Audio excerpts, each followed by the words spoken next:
ruled in a 5-0 decision to reverse the murder convictions for Alex Murdaugh for the June 2021 murder of Maggie and Paul Murdaugh. The court based its decision on the conduct of then Colleton County Clerk of Court Rebecca Hill. As you know, this conduct involved her interactions with the jury at that time. As the court said in the order, this was conduct unknown to the state and other individuals. My office's position has always been that the conduct, while inappropriate and should never be condoned, was ultimately harmless as it related to prejudicing Alex Murdaugh's right to a fair trial. The Supreme Court obviously disagreed in its conclusion.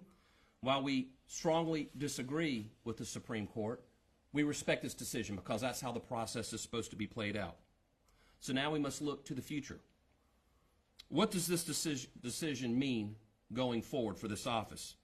First, Alex Murdaugh is currently serving a 27-year sentence for the financial crimes that he has admitted to in a guilty plea that we secured against him, and he has also waived his appeals for those financial charges. Additionally, he pled guilty to federal charges about 5 months after he pled to the state financial charges. He received a concurrent 40-year sentence in addition to the state's charges. So Alex Murdaugh will not be getting out of prison for several decades. Currently, our office is reviewing the Supreme Court's order. We're meeting with members of our legal team and our staff. We're evaluating what our legal strategy will be going forward.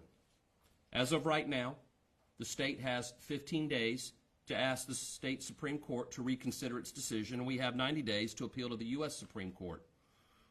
However, it is currently my intention to seek a speedy retrial in the case against Alex Murdaugh. Obviously, I always say this with the court's current decision. We obviously recognize that all defendants have the presumption of innocence unless and until they are proven guilty in a court of law, and Mr. Murdaugh will enjoy that presumption at this time. Are there any questions?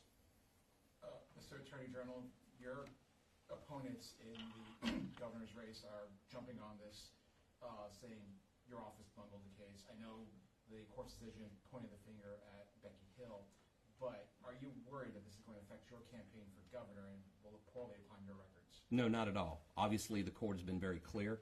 People who have never actually been a prosecutor, been in law enforcement, stepped foot in a court of law, held the hand of a victim as they got a jury sentence read, have ever gone through this process. They can make all the political haymakers they want out of this, but at the end of the day, people were murdered. People were murdered at the end of the day, and if people want to make this a political issue, that just shows their character or lack thereof. This office and the men and women who worked in this office at that time and who will be working on this case going forward are some of the finest prosecutors, finest investigators that I have ever met. Whether they're at SLED, whether they're in this office or other law enforcement agencies that we worked with, they did their jobs. The Supreme Court even said that in its order, that the state of South Carolina did its job right. Obviously, this court gave us some guidance going forward in the next trial regarding how they would like to see evidence handled, or presented rather. But they placed this squarely on the shoulders of the former Colleton County Clerk of Court. Anyone who says otherwise is purely playing politics with a very, very serious issue. Attorney General Wilson here or Walterboro, or do you know? We would expect it would be in the same jurisdiction that it was originally tried. Why? There were issues with the clerk of court in that court. The clerk of court has been convicted of misconduct and is no longer the clerk of court. So you don't expect any other possible issues in Colleton County? Well, Colleton County is not the reason that the clerk of court did what she did. That was the clerk of court's decision. Could she face any other charges as a result of this? We're not going to comment on any other possible. Obviously, the case against the former Colleton County Clerk of Court was referred to another solicitor for review. That solicitor made criminal decisions regarding the totality of her conduct. She pled guilty to misconduct charges with conduct unrelated to this case. I'm not going to speculate on anything else at this time. Yes, sir. Did this ruling come as a surprise, and what can you tell to the people of South Carolina who might be worried about the cost for the second trial? Well, first off, our office has always maintained, and we've never disputed, that the conduct Ms. Hill engaged in was inappropriate. We have always maintained that the conduct was harmless error. Obviously, for those of you who watched the post-trial hearings, for those of you who saw everything unfold in real time. There were many, many, many witnesses who testified that this, I think 11 of the jurors testified in open court during that post-trial hearing that they did not believe that this affected their decision. We believe that it was harmless error, and so obviously when the court came to a different conclusion, it was obviously disappointing to me personally. I know it was disappointing to Creighton. It was disappointing to other members of our team. And as far as the cost of the second trial, for those who might be concerned about the legal costs incurred going forward with this, considering he is behind bars for several decades. Here's the thing. When people are murdered, okay, when victims are murdered, they have a right to have their case adjudicated in court even though they're not currently here. Their family members who they left behind have a right, for those who want to see justice meted out, they have a right to that. So we're not going to let that be a factor in our decision to move forward. Seeking justice is the role of this office. Enforcing and defending the rule of law is the job of this office. It is the job of the men and women of this office, and that is what we have always held to. Do you plan to prosecute the case any differently this time? As I said a moment ago, Mr. Waters and I have been in consultation all day. He's been talking with members of our team here in the State Grand Jury Prosecution Division. We don't want to comment publicly on what our legal strategy would be moving forward. Obviously, there will be very little surprises to the general public as this case gets retried again. But obviously, we have a roadmap the Supreme Court has given us based on what they have put forward in their order. But again, I don't want to talk too much openly about what our legal strategy would be because we haven't gotten there yet. Was there ever any consideration of possibly taking this case up to the Supreme Court? You said you had a window to possibly get that done. We're still in that window for 3 more months. So obviously it is something that we are contemplating all of our legal options, and we're exploring everything. This just happened today. So making a firm decision one way or the other on what we want to do on our right to appeal are things that we're going to be talking about in the hours and days to come, and we will be making those decisions. Regardless of that, is my current intention to seek a speedy retrial of this case. With the documentaries and the different podcasts that are already out, do you think that will taint anything in the case or the retrial? I mean, look, you always are concerned about the exposure a high-profile case gets, and that is always something you're concerned about. But obviously the process is designed and built to kind of cull that out, and obviously I trust the process and the system to help us get back to a court of law where we can get this information back to a jury. One more question. How quickly do you expect you could be back to trial with this? My intention, and we've talked about this, it's aspirational, but we would like to try to get back before the end of the calendar year. You might not be Attorney General by that point. Irrelevant. It doesn't matter who the Attorney General is. The Office of the Attorney General will still be here. Would I like to be involved in this case like I was the first time? Absolutely. But like I said, the men and women, many of the men and women who were on that original trial team are still in this office. Some have obviously moved on to other opportunities, but most are still here. This office is still going to be here long after Alan Wilson leaves it. So the decision on whether or not to pursue this case is not going to be built on who the next occupant of my office is. It's going to be built on should we seek justice or not, and we're going to seek justice. I'll take another question or two, then we have to run. I guess, Attorney General, there's been calls for reform of the system. You yourself have called for judicial reform. Given that the finger's been pointed at the clerk, are there any reforms you think should happen for clerks within the judicial system?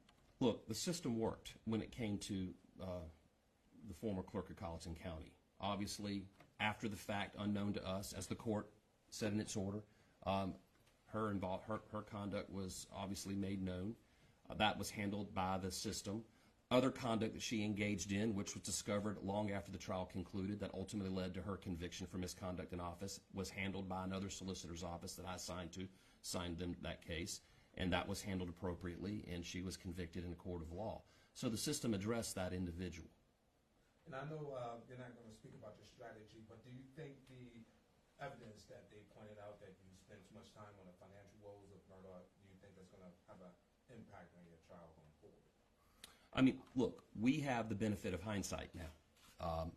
We believed, and the court did say in its order that the evidence that we got in was permissible.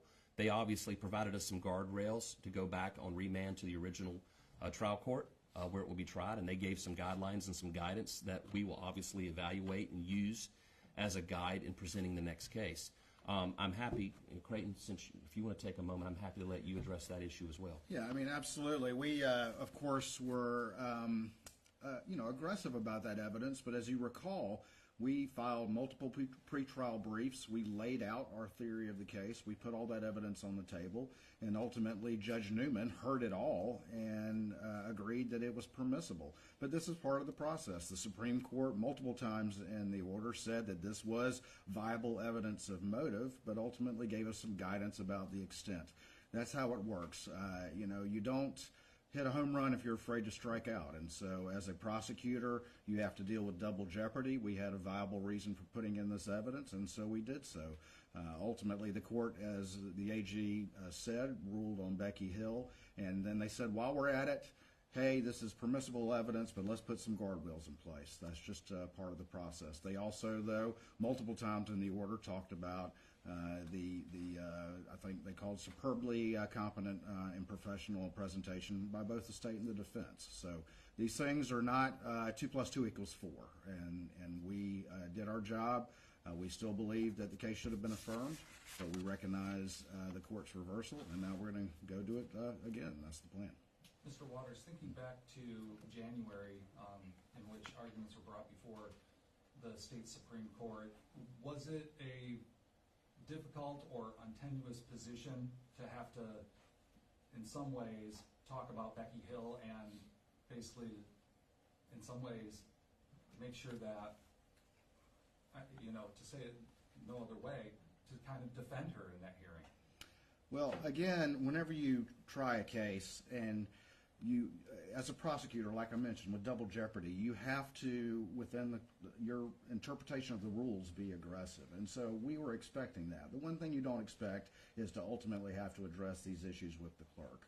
As we presented to the court, and as the AG just said, we thought that Justice Toll got it right, that ultimately there was no effect on this verdict after 6 weeks of trial and all the evidence that was presented. Supreme Court saw it differently, and that's their prerogative to do so. So certainly that was not an issue that we were hoping for and expecting, and unfortunately that was the one where the Supreme Court hung its hat. But again, that's part of the process. You dust yourself off, you get back up, you take a fresh look at it, and then you go do your job, and that's what we plan to do.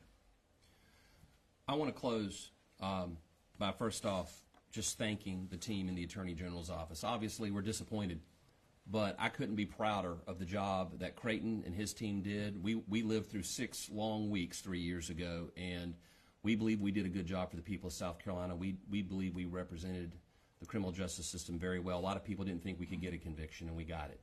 Unfortunately, someone, unbeknownst to us, engaged in conduct that the Supreme Court believed prejudiced a defendant's right to a fair trial, and Supreme Court made the decision. While we don't agree with that decision, we respect that decision, and we're going to comply with that decision, and we're going to follow the rules given to us by the court, and we're going to move forward. Again, we will keep you all up to date as much as we possibly can on all the developments that come out. Obviously, we have a lot of work to do. We have to reevaluate, we have to review, we have to meet with people and make decisions in the coming weeks. Again, our hope is to get this case retried by the end of the year, but obviously, time will tell if we're able to do that, but that is our intention at this time.